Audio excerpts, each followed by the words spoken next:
Welcome बच्चों, आज के ज्योग्राफी क्लास में फिर से आपका स्वागत है।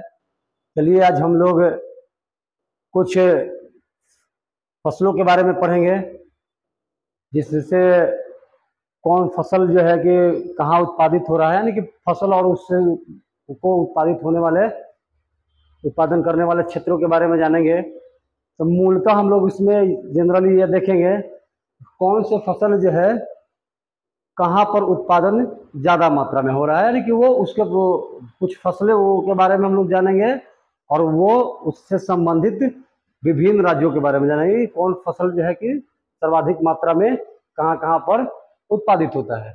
तो आइए हम लोग देखते हैं कि कौन फसल जो है कि कहाँ उत्पादित हो रहा है।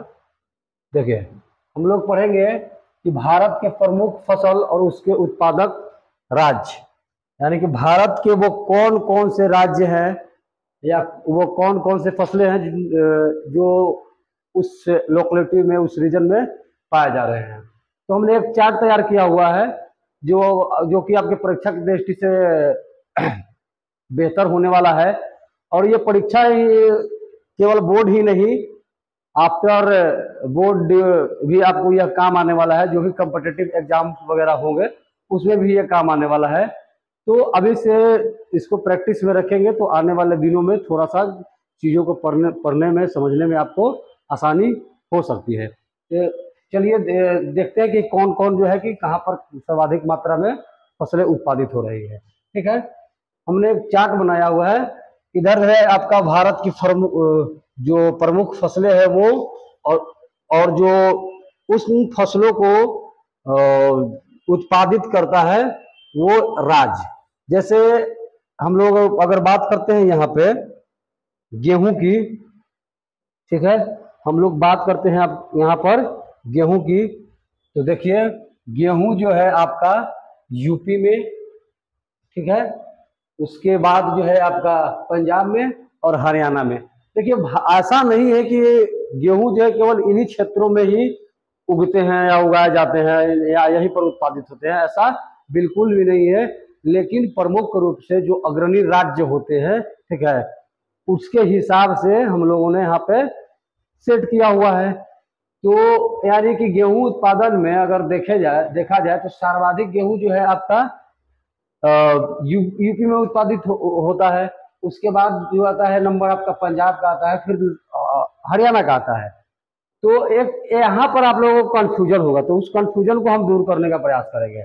ठीक है, जैसे देखें आप यूपी और पंजाब, तो बहुत लोग कंफ्यूजन में क्रिएट होगा ना कि पंजाब में सर्वाधिक मात्रा में जो है कि गेहूं, सबसे ज्यादा पंजाब में ही गेहूं उत्पादित होता है। ठीक है, नहीं देखिए सबसे ज्यादा गेहूं का उत्पादन जो होगा आपका यूपी है।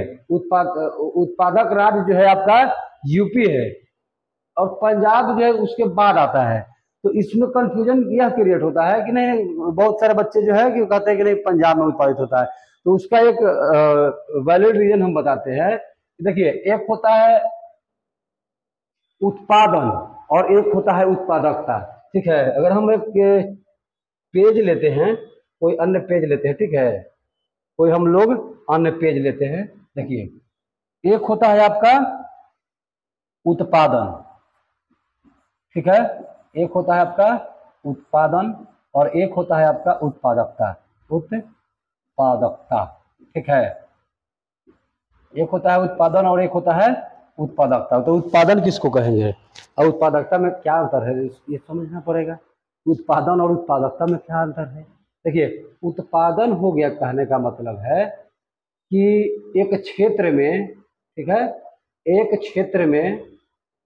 क्षेत्र में जितना कोई भी मटेरियल हो, या गेहूं हो, धान हो, मक्का हो, उससे मतलब नहीं है। यानी कि एक एरिया में, एक क्षेत्र में जितना हम उत्पादित कर रहे हैं, जितना जो है कि प्रोडक्शन हो रहा है, ठीक है, वह आपका उत्पादन कहलाएगा। यानी कि पूरा एरिया में, ठीक है, पूरा एरिया में जितना आप उत्पादन हुआ, ठीक है, यानी कि जो भी मटेरियल निकला उसको हम लोग उत्पादन कहेंगे। अब उत्पादकता क्या है, उत्पादकता उत्पादकता जो है कि उत्पादन ही है, ठीक है, ऐसा नहीं है कि वह उत्पादन नहीं है। उत्पादकता वो है कि एक स्पेशल एरिया में, ठीक है, जैसे यानी कि 1 किलो 1 किलो 1 किलोमीटर स्क्वायर में कितना आप उत्पादन हो रहा है, ठीक है, उसको ना हम लोग या एक वो छोड़ दीजिए, यानी कि हम लोग जनरली से ऐसा जानते हैं कि मनी कैसे गया, ठीक है, यानी कि 1 बीघा में आप कितना उत्पादित कर रहे हैं, ठीक है। तो जब जब आप 1 बीघा में, ठीक है, 1 बीघा में जितना उत्पादित किए, ठीक है, जितना उत्पादित हुआ, जितना, ठीक है, जितना उत्पादित हुआ, कितना भी हो सकता है, ठीक है, वह कहलाएगा क्या है, आपका उत्पादकता कहलाएगा, ठीक है, वह कहलाएगा आपका उत्पादकता, जितना होगा। अब कोई क्षेत्र है तो जाहिर सी बात है कि वह 1 बीघा ही नहीं होगा, उसके अलावा भी होगा, ठीक है, तो उसके अलावा भी होगा, यानी कि पूरे क्षेत्र में बहुत बहुत सारे माने हजारों बीघा, लाखों लाख बीघा हो सकता है उत्पादित करने वाला जगह, ठीक है। तो उन सब को हम लोग इंक्लूड करेंगे ना, तो वो आपका उत्पादन हो गया, टोटल जो है कि आपका वो उत्पादन हो गया। और उत्पादकता है यानी कि 1 बीघा में, 1 कट्ठा में, 1 एकड़ में, ठीक है, जैसे 1 बीघा हो गया, 1 कट्ठा भी हो सकता है, ठीक है, 1 एकड़ भी हो सकता है, 1 एकड़ भी हो सकता है, ठीक है, 1 एकड़ हो गया, 1 कट्ठा हो गया, 1 बीघा हो गया, 1 किलोमीटर के क्षेत्र, स्क्वायर क्षेत्र हो गया। उसमें जो भी आप जितना प्रोडक्ट निकल रहा है वो आपका प्रोडक्टिविटी कहलाता है। उसको ना हम लोग हिंदी में उत्पादकता कहते हैं, अंग्रेजी में उसको प्रोडक्टिविटी बोला जाता है। प्रोडक्टिविटी वो कहलाएगा आपका प्रोडक्टिविटी, यानी कि आप एक क्षेत्र में, 1 कट्ठा में, 1 बीघा में, 1 एकड़ में जितना उत्पादित हो रहा है वो प्रोडक्शन उत्पादकता कहलाता है, ठीक है। और उत्पादन हुआ यानी कि टोटल क्षेत्रों को अगर मिला करके जितना उत्पादित हुआ सामग्री, मटेरियल, वो उसका उत्पादन कहलाएगा या उसका वो प्रोडक्ट कहलाएगा। प्रोडक्ट नहीं, प्रोडक्शन, ठीक ना, वो कहलाएगा आपका क्या, प्रोडक्शन कहलाएगा, ठीक है। तो अंतर आप समझ गए होंगे कि उत्पादकता और उत्पादन में क्या अंतर है। तो चलिए, तो अब आते हैं वहां पर, अब आते हैं हम लोग यहाँ पर। तो इसी हिसाब से जो आपने अभी देखा था कि उत्पादन, तो उत्पादन के लिहाज से भैया यूपी है आगे, ठीक है, उत्पादन के लिहाज से है यूपी आगे, और उत्पादकता के लिहाज से है तुम्हारा पंजाब आगे। बात बुझाया, बात समझ में आया हो? ये हो गया आपका उत्पादन के लिहाज से, आई हो गया तुम्हारा उत्पादकता के लिहाज से, ठीक है। यानी कि पंजाब जो है कि थोड़ी सी क्षेत्रों में ज्यादा उत्पादित कर ले रहा है, और पंजाब से बड़ा एरिया है यूपी का, तो अगर टोटल एरिया वाइज अगर बात करते हैं हम लोग, तो यूपी पहले स्थान पर आएगा, दूसरे स्थान पर तुम्हारा पंजाब आएगा, इसके बाद हरियाणा आएगा, ठीक है। तो ये चीज फर्क है। देखिए, छोटी सी फर्क बताने के लिए बहुत सारा हमको लंबा थोड़ा सा डिस्क्रिप्शन बताना पड़ा।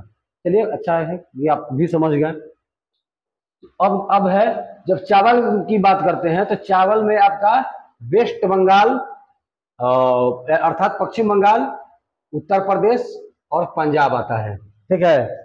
फिर इसके बाद देखते हैं तो जौ के मामले में, तो जौ के मामले में आपका महाराष्ट्र है, फिर यूपी है, आपका राजस्थान है, ठीक है। बाजरा की अगर बात करते हैं तो बाजरा में भी महाराष्ट्र आगे है, गुजरात है, राजस्थान है। गन्ना की अगर बात करते हैं तो सर्वाधिक गन्ना जो है आपको यूपी में ही, इसके बाद महाराष्ट्र में, इसके बाद तो है आपका तमिलनाडु क्षेत्र में पाया जाता है, ठीक है। तो देखिए, गन्ना की थोड़ा सा हम लोग डिस्कस कर लेते हैं। देखिए, गन्ना जो है ज्यादातर उन इलाकों में पाए जाएंगे जो नदियों के इर्द गिर्द या जो आपका नहरें हैं, ठीक है, उसके आसपास या जो समुद्री इलाके हैं उसके पास आसपास में जो गन्ने होंगे वह गन्ना थोड़ा सा उत्तम क्वालिटी का होता है। और सर्वाधिक गन्ना जो है कि आपका उधर ही उत्पादित होता है। इसके पीछे लॉजिक ये है या इसके पीछे एक रीजन है, एक बड़ा बड़ा फैक्टर काम करता है। जैसे जो भी गन्ना वगैरह में रस भरता है, जिस गन्ना हष्ट पुष्ट होता है, यानी कि उसमें रस की मात्रा जब ज्यादा रहेगी, जाहिर सी बात है कि थोड़ा सा जो गन्ना है या ईख है जिसको हम लोग बोलते हैं वो थोड़ा मोटा होगा अपेक्षाकृत बाकी और राज्यों की अपेक्षा, ठीक है। तो ज्यादातर यूपी में नहरों के जाल बिछाए गए हैं, इससे सिंचाई की व्यवस्था जो है ना ये थोड़ा सा बेहतरीन हो पाया है और गन्ना में जो रस जो है भर भर के पाया जाता है। उसी प्रकार से महाराष्ट्र में भी है और तमिलनाडु वाले साइड में भी देखने के लिए मिलता है। इससे सबका अपना अपना एक विशेषता है। इससे गन्ना से ना गुड़ बनाए जाते हैं, गन्ना से ही आपका चीनी बनाया जाता है। अगर पूरी जैसे मान लो कि अगर एशिया में हम लोग बात करते हैं, ठीक है, या पूरे वर्ल्ड में बात करते हैं, तो सब सर्वाधिक मात्रा में गन्ना जो है उत्पादित करता है आपका पाकिस्तान करता है, ठीक है, सर्वाधिक करता है आपका पाकिस्तान गन्ना उत्पादित। फिर जो है कि अफीम, अफीम जो है यूपी में और हिमाचल में ज्यादा देखने के लिए मिलेगा, सर्वाधिक मात्रा में होगा। नारियल जो है आपका केरला साइड में और तमिलनाडु में। तो नारियल का भी सेम लॉजिक है कि नारियल भी उन इलाकों में ज्यादातर पाए जाते हैं जिन इलाकों में जो मतलब तटीय इलाके होंगे, ठीक है, तटीय इलाके होंगे तो उसमें भी नारियल में जो पानी बनता है या जो बढ़ता है, एक्सेसिबिलिटी जब होता है तो उससे मतलब इसका जो है क्वालिटी थोड़ा इम्प्रूव होता है, इसलिए ज्यादातर वो तटीय इलाके में पाया जाता है। तो ये सब तटीय इलाके हैं ही। फिर है आपका अलसी है, अलसी आपका एमपी और यूपी, मध्य प्रदेश और उत्तर प्रदेश, इन दोनों जगहों पर अलसी आपको देखने के लिए मिलेगा।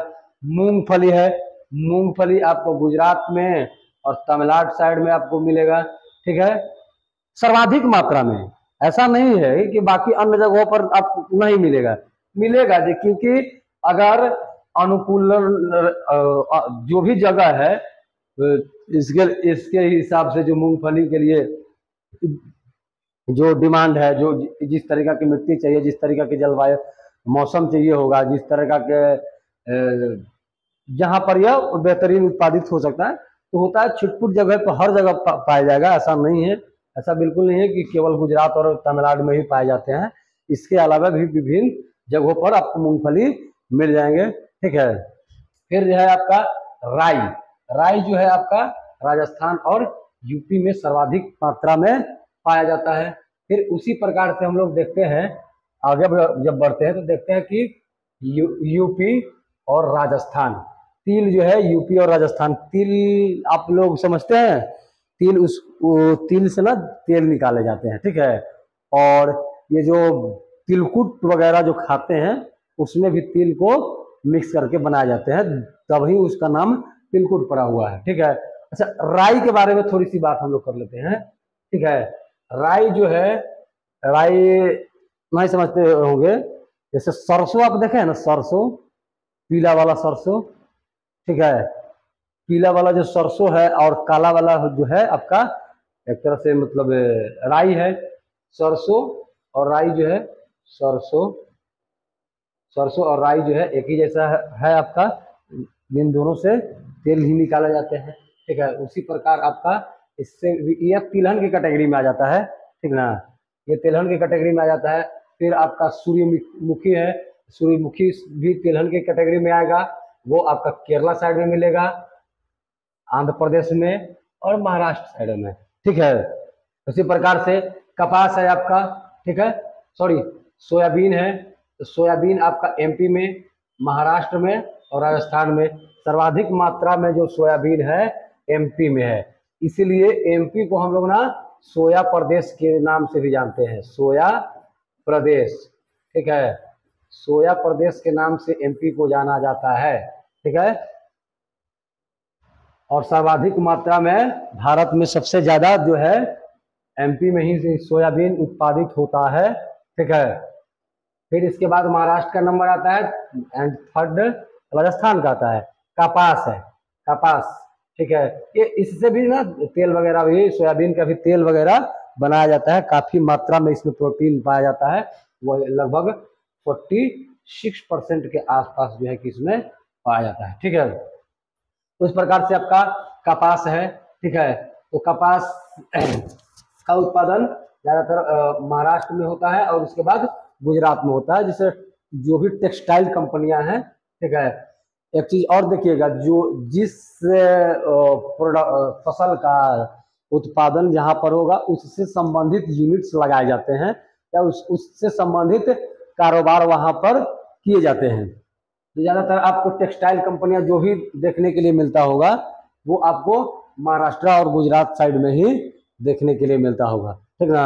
जैसे सबसे पहले सूती कपड़ों की मिल जो है, कपास का जनरल यूज क्या है, कपड़ों में यूज करते हैं, कपड़ा बनाने के लिए ही होता है, ठीक है।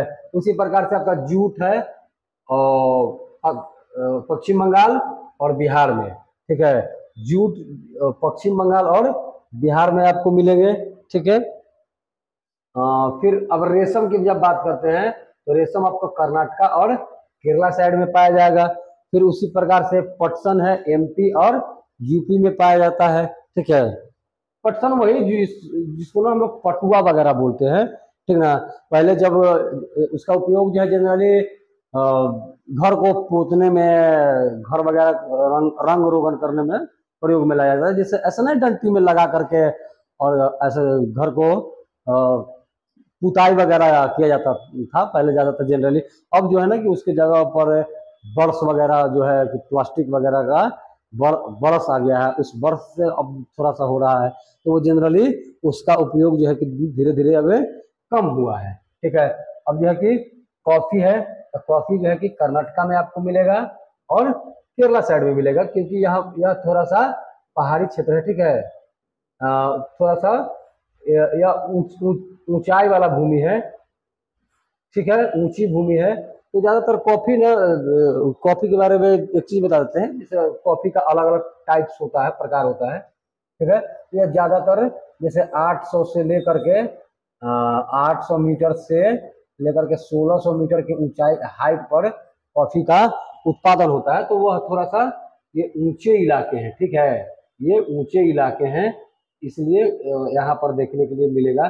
जैसे एक बाबा बुदन की पहाड़ी है, उन पहाड़ियों पर शुरुआत में सबसे पहले यहाँ से किया गया था। बाकी जब अगला क्लास होगा तो उसमें डिस्कस कर दिया जाएगा कि कॉफी जो है इसके अलग अलग प्रकार भी होते हैं। जैसे आपका रबर हो गया, ठीक है। तो भारत के यहाँ पर केरला सबसे ज्यादा रबर उत्पादन करता है, देन उसके बाद कर्नाटक करता है, ठीक है। तो रबर वगैरह का उपयोग आप लोग जान ही रहे होंगे, ठीक है। उसी प्रकार से तंबाकू हो गया, तो वे गुजरात और महाराष्ट्र, देन एमपी, ठीक है। उसके बाद जो है कि आपका चाय है, ठीक है। तो चाय आसाम का चाय सबसे फेमस भी है नहीं। इसके बाद केरला है, गोलकी है, गोलकी, ठीक है। गोलकी ना केरला में मिलेगा और कर्नाटका में मिलेगा, देन इसके बाद तमिलनाडु में मिलेगा। गोलकी किसको कहते हैं, जिसे ना गोल मिर्च बोलते हैं लोग, गोला गोला जो होता है ना, वो जस्ट छोटे छोटे दाने के रूप में आप जब देखेंगे तो वो यहाँ पे मिल जाए। एक चीज आप लोगों को बता दें कि भारत में जो भी गोलकी का इस्तेमाल किया जाता है वह गोलकी जो है बहुत निम्न क्वालिटी का होता है। उच्च क्वालिटी का जो भी गोलकी है या उच्च क्वालिटी का जो आप, बहुत सारे वैसे चीज हैं भारत में।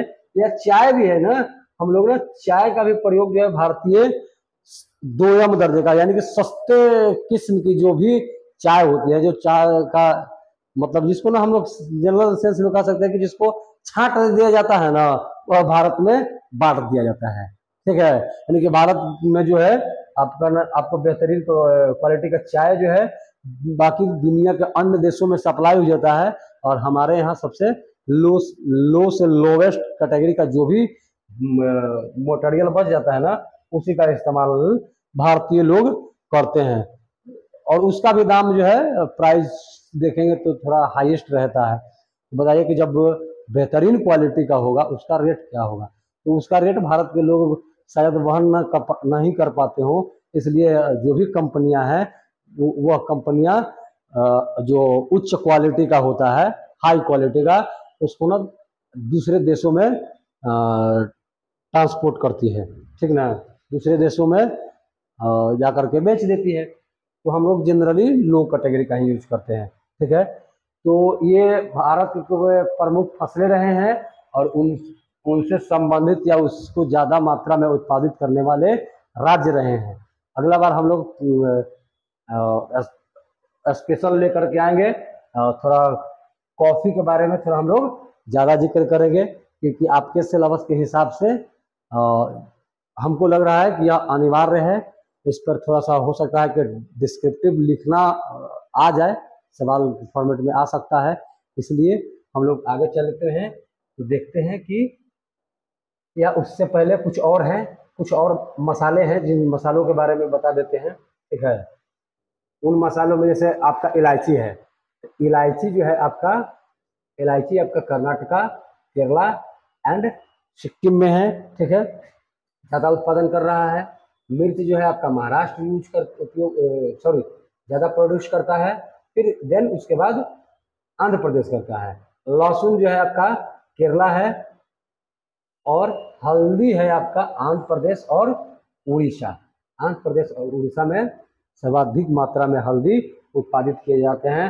अब भारत का एकमात्र ऐसा राज्य है, भारत का एकमात्र ऐसा राज्य है जो कि जम्मू कश्मीर, जो केसर उत्पादित करता है। केसर में एक छत्रप अधिकार है जम्मू कश्मीर का। जम्मू कश्मीर का जो भी